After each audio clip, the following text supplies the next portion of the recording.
নমস্কাৰ বন্ধুসকল, আজি আপোনালোকক দেখাম এটা আছাম টাইপ ঘৰৰ ডিজাইন। ভিডিঅ'টো শেষলৈকে চাই থাকিব আৰু মোৰ চেনেলটোত প্ৰথমবাৰ যদি চাই আছে তেনেহ'লে চেনেলটো ছাবস্ক্ৰাইব কৰি দিব। এইপিনে এখন বাৰাণ্ডা, গ্ৰিলৰ ডিজাইনটো এনেধৰণৰ দিয়া আছে আৰু এইপিনে ফটফটিটো বৰ্তমান বনোৱা হোৱা নাই।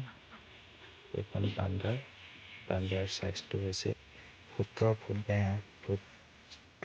এইপিনে তাৰ এইটো হৈছে সৰু ৰুম, এইপিনে এখন খিৰিকী আৰু চাইজ হৈছে 15 বাই 17 ফুট।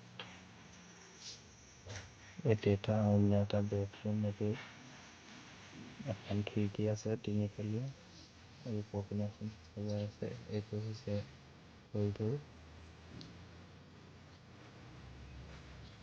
এইপিনে আছে আৰু এটা আছে বেডৰুম।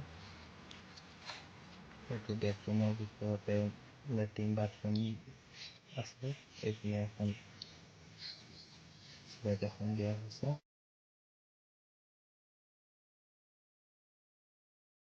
ইয়াৰ চাইজটো হৈছে 8 বাই 4।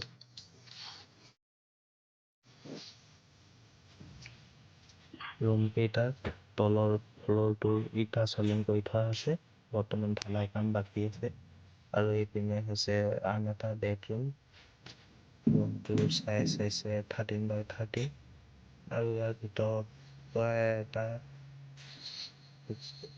পূজা ৰুম এটা আছে। এইটো হৈছে পূজা ৰুম। ৰুমটোৰ চাইজ হৈছে 13 বাই 6। ইয়াত এখন চিংগুল খিৰিকী দিয়া আছে।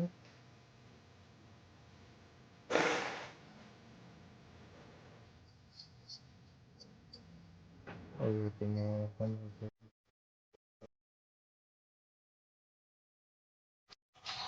এইপিনে আছে লেট্ৰিন বাথৰুম। বাহিৰৰ পিনে আছে তিনিটা লেট্ৰিন বাথৰুম। এইপিনে আছে এইটো এটা লেট্ৰিন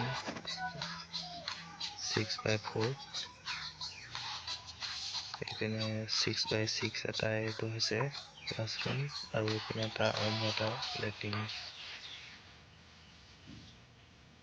প্লাষ্টাৰ কাম অলপমান বাকী আছে, গোটেইবোৰ হ'লে সম্পূৰ্ণ হ'লে দেখাম। আজিলৈ ভিডিঅ'টো